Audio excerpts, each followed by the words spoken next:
malam pemirsa, apa kabar Anda malam hari ini? Semoga Anda dalam keadaan baik ya, karena kita masyarakat akan kembali dihadapkan dengan kebijakan pemerintah mandatori pencampuran etanol 10% atau E10 pada BBM bensin. Ini adalah sebuah langkah yang disebut sebagai bagian dari transisi energi hijau. Menteri ESDM Bahlil Lahadalia menyebut bahwa pencampuran E10 pada BBM ini bertujuan untuk mengurangi ketergantungan pada impor dan juga menciptakan lapangan kerja. Namun di balik ambisi itu muncul banyak pertanyaan. Tidak sedikit yang mempertanyakan soal kesiapan kita. Mulai dari bahan pasokan, bahan baku, kemudian juga kesiapan dari mesin kendaraan dan juga potensi kenaikan harga pada BBM. Lantas, apakah E10 ini bisa menjadi solusi energi baru masa depan atau justru menjadi beban baru bagi masyarakat? Selengkapnya akan kita bahas di Indonesia Business Forum bersama saya Putri Windasari dan juga sejumlah narasumber. Namun saya sebelum perkenalkan siapa narasumber kita malam hari ini, kita saksikan dulu informasi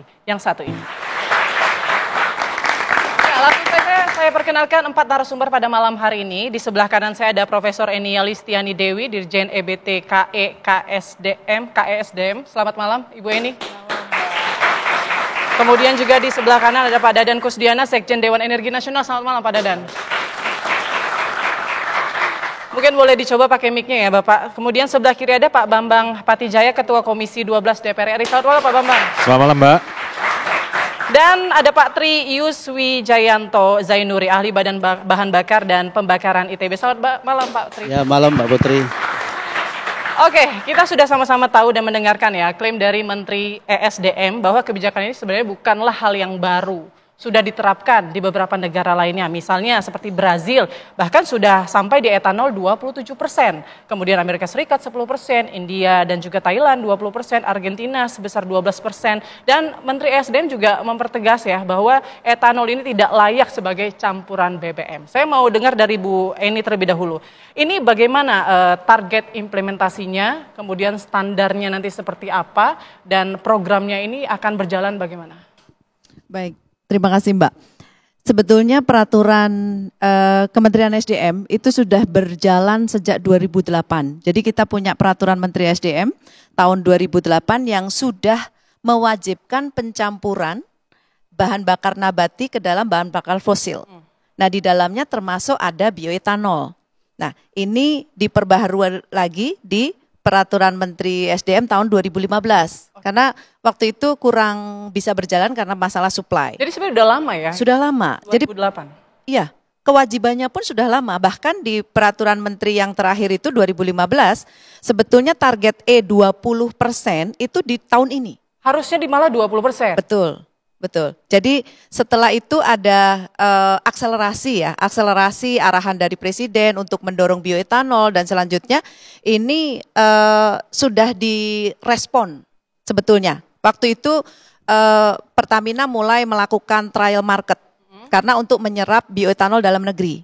Dan setelah itu didorong lagi ada Perpres nomor 40 yang tentang swasembada gula dan bioetanol di Papua. Lalu tahun ini kita sudah terbitkan lagi peraturan Menteri SDM nomor 4, yaitu di dalamnya masih sama, mewajibkan pencampuran bahan bakar nabati ke bahan bakar minyak. Nah, ini pentahapannya yang kita nanti turunkan di dalam keputusan menteri. Nah, kalau kita melihat implementasi yang selama ini, trial market yang 5% itu sudah ada. Lalu kita melihat kondisi supply ya. Kondisi supply sekarang itu ada sebetulnya 13 perusahaan yang bisa membuat bioetanol. Tetapi ada grade-nya. Ada fuel grade atau grade untuk makanan ya atau obat-obatan, lalu ada fuel grade atau digunakan untuk bahan bakar. Nah, ini dari 13 perusahaan ini hanya ada 3 perusahaan yang saat ini bisa melakukan produksi untuk bioetanol yang kualitas bahan bakar.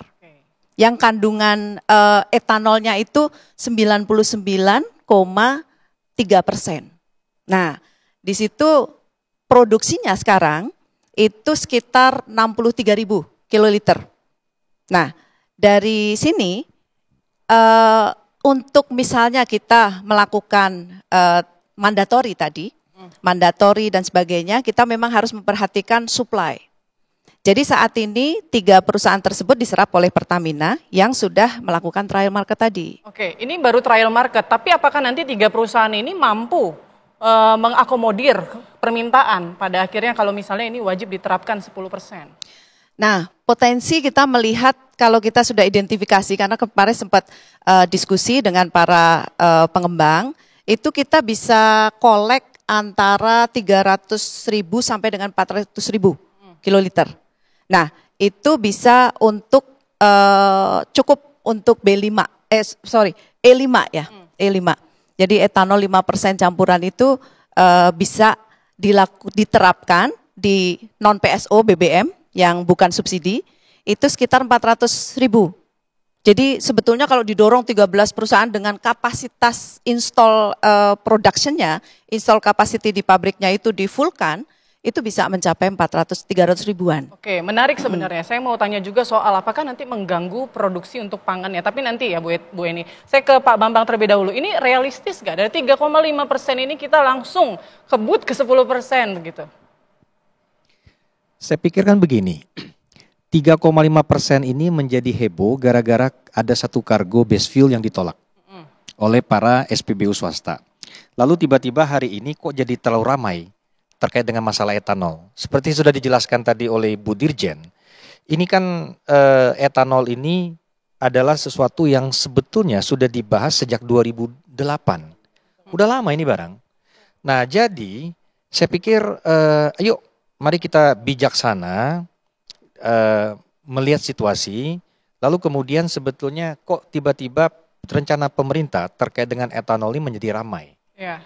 Jangan sampai kemudian etanol ini terasosiasi, terstigma bahwa ini adalah barang jahat, ini barang buruk. Jangan demikian. Nah, contoh-contoh penjelasan yang sudah disampaikan oleh Ibu Dirjen ini kan di negara lain yang sudah mandatory 10%.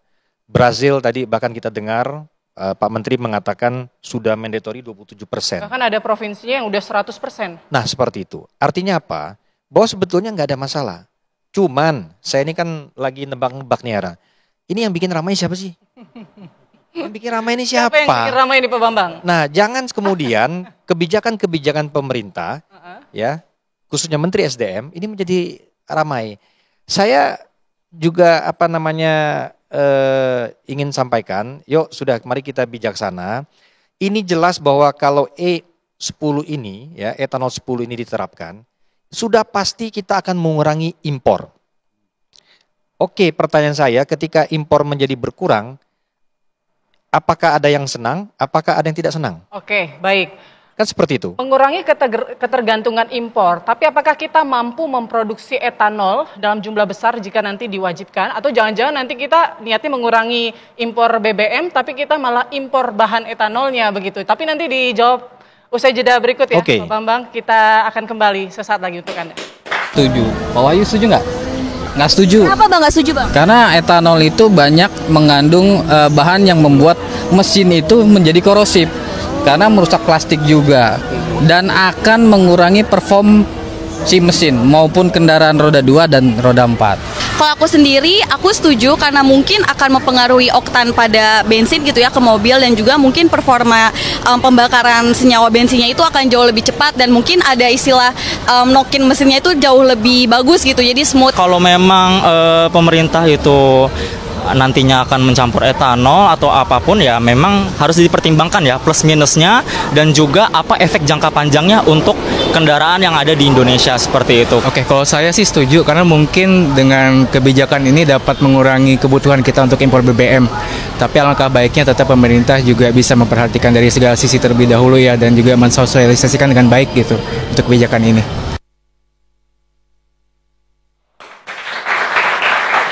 Ya kalau kita lihat reaksi masyarakat ini beragam ya, pro kontra begitu ya. Saya mau menyambung tadi perbincangan kita soal ketergantungan impor tadi yang mau dikurangi nih. Nah jangan-jangan ini dikurangi impor BBM tapi justru nanti ketika kita mau memproduksi etanol bahan baku kita kurang dan pada akhirnya impor lagi nih. Pak Dadan mungkin bisa menjawab nggak soal itu? Ya, tapi sebelum saya menjawab langsung ke yang pertanyaan ya, saya ingin sampaikan dulu bahwa sekarang kita punya kebijakan energi nasional yang baru.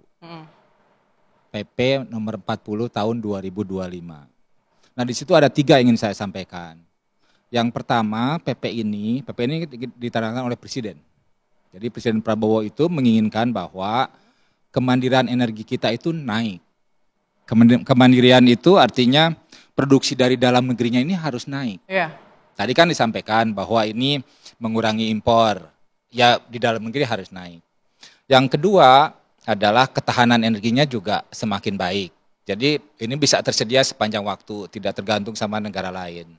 Yang ketiga ingin saya sampaikan bahwa Indonesia juga berkomitmen untuk melakukan penurunan emisi. Komitmen dekarbonisasi, komitmen untuk menuju energi hijau. Apakah kita mampu untuk hal tersebut? Kalau jawab mampu, kan saya dari Dewan Energi Nasional. Di situ ada Menteri Pertanian juga sebagai anggota Dewan Energi Nasional. Gitu. Tapi saya ingin menjawabnya secara tidak langsung seperti ini. Kita memulai program biodiesel di tahun yang sama tuh dengan produk bioetanol dulu 2008. Kita mulai dari 2,5%, kita mulai dari 5%, sekarang kita 40%. Kita mampu, kita bisa tuh. Sekarang produksi biodiesel kan udah 15 juta. Nah, untuk bioetanol, kalau saya hitung misalkan dari sisi produksi, 1 ton tebu itu menghasilkan 70 kilo. 70 liter atau 70 liter dari bioetanolnya.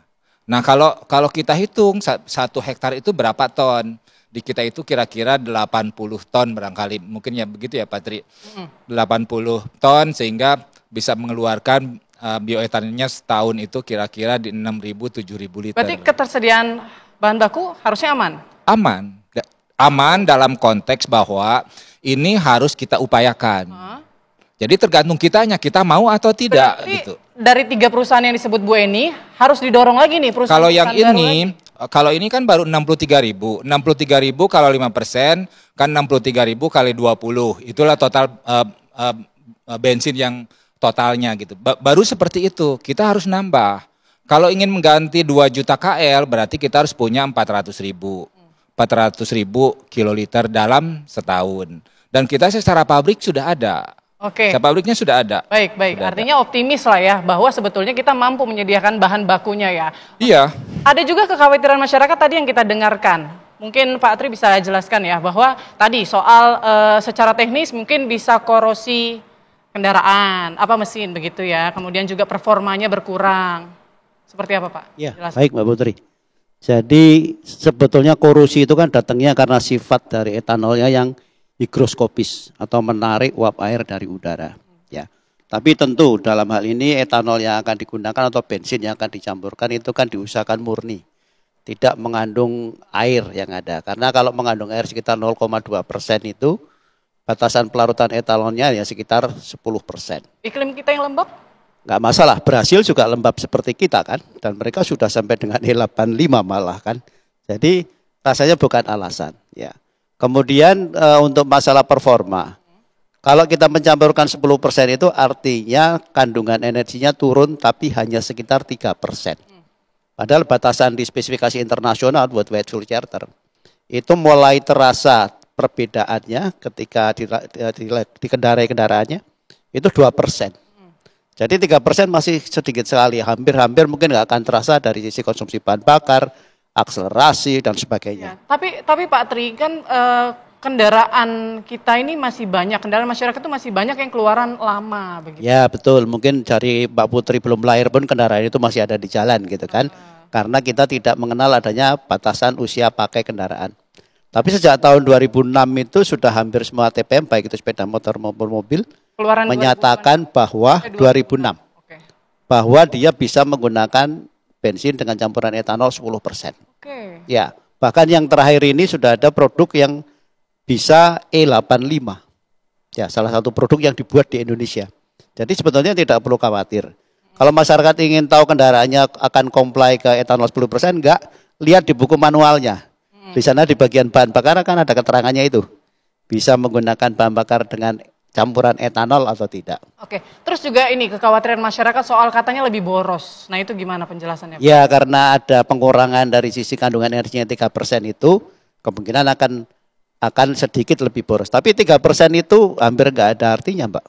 Kalau misalnya mobilnya 1:110 ya, 1 liter untuk 10 kilometer.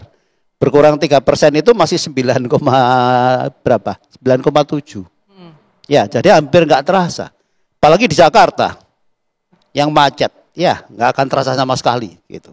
Jadi mungkin kekhawatiran masyarakat karena terpengaruh dari isu yang pernah viral karena penolakan oleh SPBU swasta 3,5% itu, karena masyarakat kita kan banyak menganggap produk luar itu lebih bagus daripada produk dalam negeri. Oke. Sehingga kalau dari luar itu menolak, berarti ini produk ini nggak bagus kan begitu ya, kira-kira yang tergambar oleh mereka kan seperti itu. Tapi gini, biar memperjelas masyarakat juga bahwa kalau memang ini aman, bisa nggak Pak Tri membandingkan misalnya etanol ini, etanol 10% ini performanya dibandingkan dengan yang tanpa etanol itu seperti apa? Ya itu Mbak, paling berkurang sekitar 3% itu karena kandungan energinya. Jadi karena kandungan energinya itu sedikit lebih rendah, maka performanya pasti menjadi sedikit lebih rendah. Tapi tidak semua orang akan bisa merasakan perbedaan itu. Mereka yang memang sudah biasa merasakan prestasi kendaraannya mungkin akan, oh ya ini agak tarikannya sekarang agak kurang, tapi enggak parah gitu. Enggak terus loyo seperti kekurangan suplai bahan bakar, enggak seperti itu. Justru meningkat nggak? Enggak Mbak, kalau meningkatnya enggak. Karena walaupun dia oktannya, kan sebetulnya gini, oktannya mungkin enggak akan naik ya, karena spesifikasi migas kan oktannya sudah dikunci. Ya ada 90, 92, 95, 98. Tapi bahan bakar dengan oktan tinggi itu bisa dibuat dari nafta yang oktannya rendah. Jadi ada kemungkinan kalau misalnya itu pertalite ya, misalnya lah, diberikan E10 artinya kan naik oktannya sekitar 11 sampai 12. Nah itu berarti bisa dibuat dari bahan baku yang naftanya mungkin cuma 80 ronnya. Oke. Jadi mestinya bisa lebih murah kan, atau mengurangi subsidi dari pemerintah lah. Nah, ini benar lebih murah kah? Karena kan kita tahu produksi etanol juga mungkin harganya nggak murah-murah banget begitu ya. Di tahun lalu aja itu bisa 14.000 ya Bu ya per liter begitu ya. Tapi saya juga penasaran soal mendorong perusahaan-perusahaan baru untuk memproduksi etanol ini. Apakah nanti juga akan memperluas lahan yang akhirnya deforestasi begitu? Dan mungkin ini akan dijawab oleh Bu Eni usai jeda berikut ya Bu Eni. Tetap bersama kami di Indonesia Business Forum.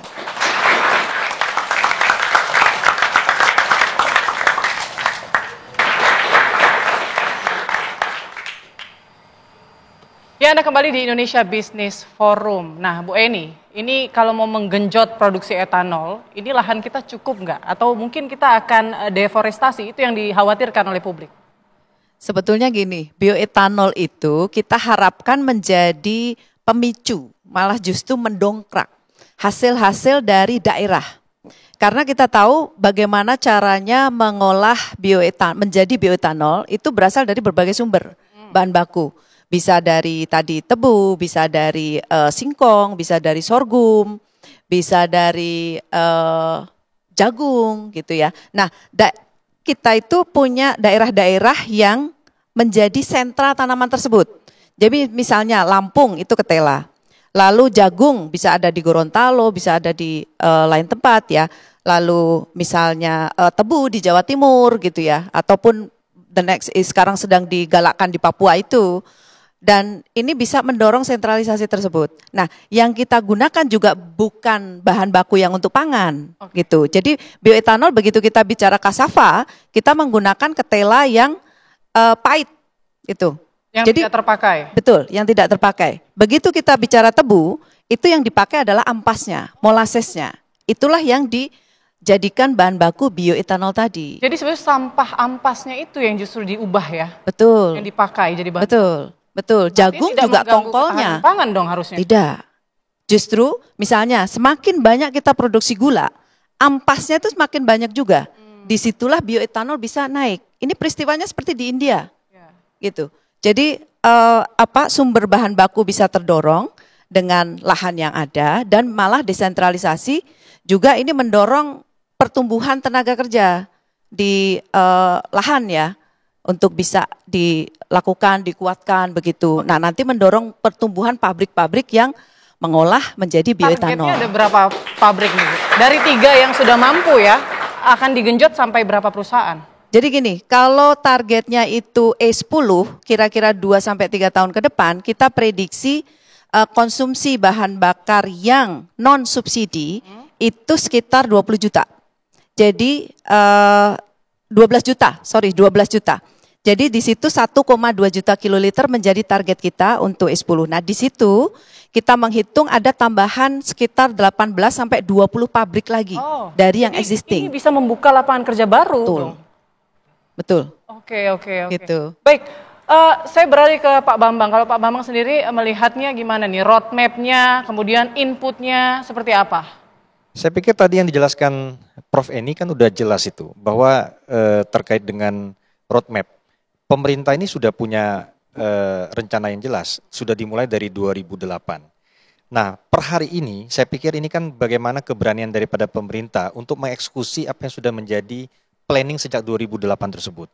Dan saya melihat problem sekarang ini adalah terkait dengan persoalan sosialisasi, informasi. Jadi dari yang penjelasan yang disampaikan oleh Prof. Eni, kemudian Pak Dadan, lalu kemudian Pak Tri, saya pikir nggak ada yang salah dengan barang ini. Gitu loh. Bahkan sekali lagi saya melihat banyak hal positif yang didapat dari E10 ini ya terkait dengan investasi ya. Ini akan ada investasi tambahan karena untuk memenuhi sampai 2 tahun ke depan, 3 tahun ke depan 1,2 juta etanol ya. Ini diperlukan paling tidak 20 pabrik yang sebarannya akan ada di mana-mana. Kan begitu. Dengan latar belakang berbagai macam-macam. Bisa dari sumber tebu, bisa dari sumber jagung, bisa dari sumber singkong. Saya kasih contoh begini. Di Bangka Belitung 10-15 tahun yang lalu banyak bermunculan pabrik pengolahan tapioka dari singkong. Tetapi tutup. Karena kenapa? Ternyata harga yang bergejolak. Tetapi kalau ada etanol untuk kebutuhan fuel grade untuk fuel ya, untuk fuel, tentu ini menjadi satu buffer ya mendasar terhadap kebutuhan sehingga kemudian saya pikir ini menjadi alasan untuk industri-industri seperti itu untuk bertahan karena kenapa variasi penggunaannya banyak bukan hanya foodnya adalah untuk barang yang bagusnya tetapi ampas-ampasnya itu dipergunakan untuk etanol jadi barang ini kan bagian daripada optimasi produksi. Baik. Pak Bambang, kalau memang Pak Bambang bilang tadi sebetulnya barang ini tidak ada yang salah, tapi kenapa SPBU swasta banyak itu yang harus kita pertanyakan. Saya sampaikan tidak ada yang salah dengan etanol. Semua saya sebut saja merek ya, mau Shell, mau BP, mau apa lagi yang di luar itu Exxon, mereka itu terkena dengan namanya mandatory di India, di Thailand, di Filipina. Di Eropa, ya, di Amerika, di Brasil dan seterusnya itu ada mandatorinya dan mereka jual kok.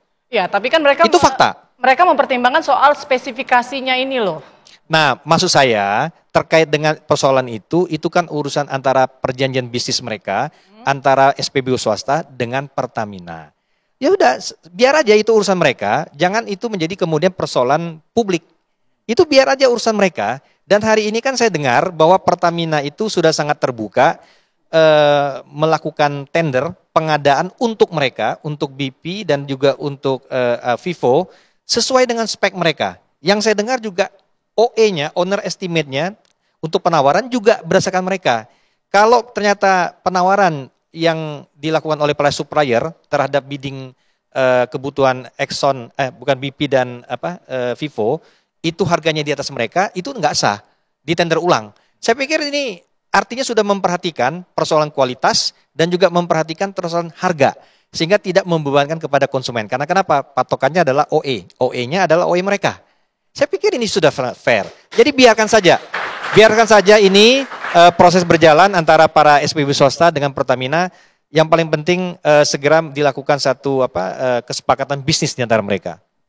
Oke, nah kalau Pak Tri sendiri melihat ini gimana nih solusinya agar ketemu nih ya, jadi pihak swasta misalnya nggak sesuai dengan spesifikasi mereka, tapi sebetulnya tadi bahan ini nggak ada yang salah kalau kata Pak Bambang tadi ya. Nah ini gimana titik tengahnya supaya ketemu nih, akhirnya terpenuhi semuanya gitu.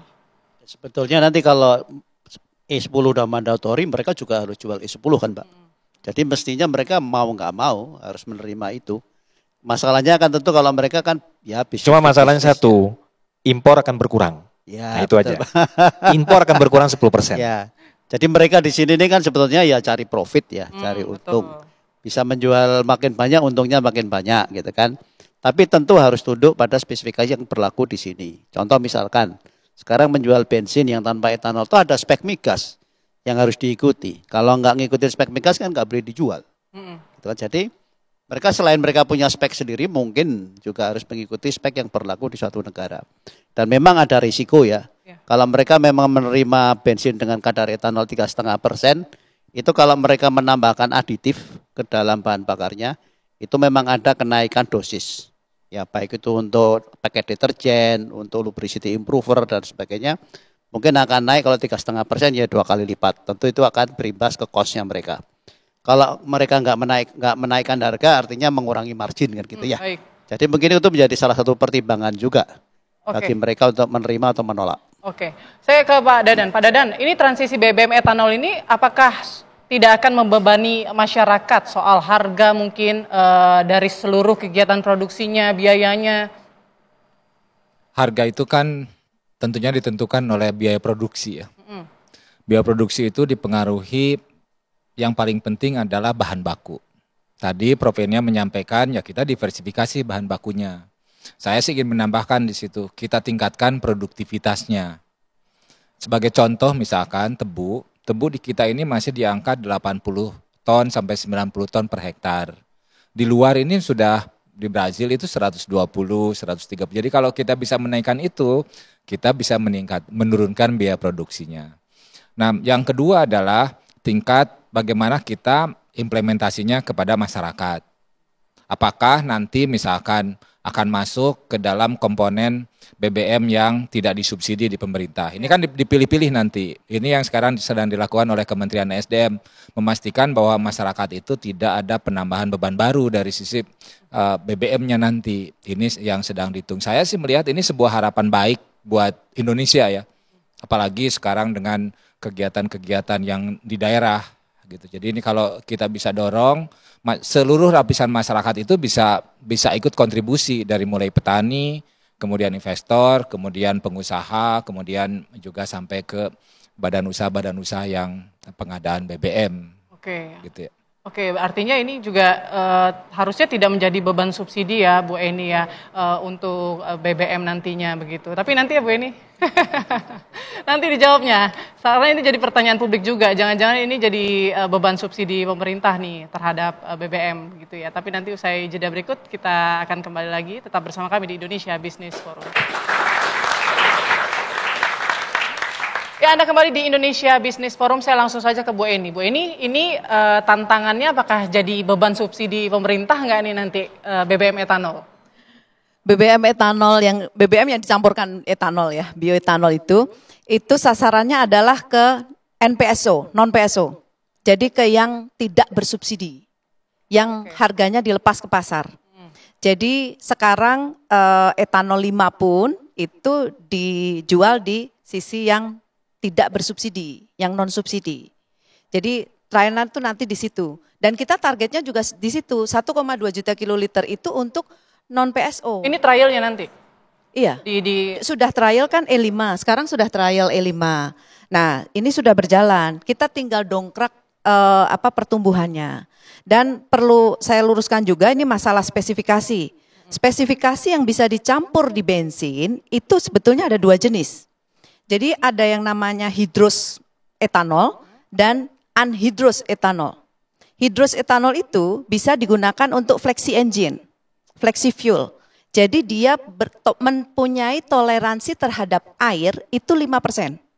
Jadi 95% etanol murni yang angkanya 99,2% itu yang kita sudah SNI-kan juga, ditambah water, ditambah air 5%. Itu untuk khusus jenis yang mesin-mesin sudah diantisipasi agar adaptif terhadap itu. Itu yang berhasil di Brazil, Amerika, di berbagai tempat yang termasuk Argentina itu menggunakan flexi fuel vehicle atau menggunakan engine yang spesifik. Nah, yang dicampur untuk yang misalnya nanti mandatori sampai berapapun ya, kita batasi di 27%. Secara saintifik itu sudah ada data. Kalau batasannya 27% bisa digunakan di konvensional yang sekarang ada, mobil-mobil yang sekarang ada. Oke, artinya ini kan untuk non-subsidi. Ya. Artinya konsumen masih punya pilihan sebetulnya. Apakah dia mau menggunakan BBM yang dicampur etanol atau misalnya seperti Pertalite juga masih tersedia begitu ya, tanpa etanol. Betul, ya. betul. Masih punya keleluasaan lah konsumen untuk memilih bahan bakarnya.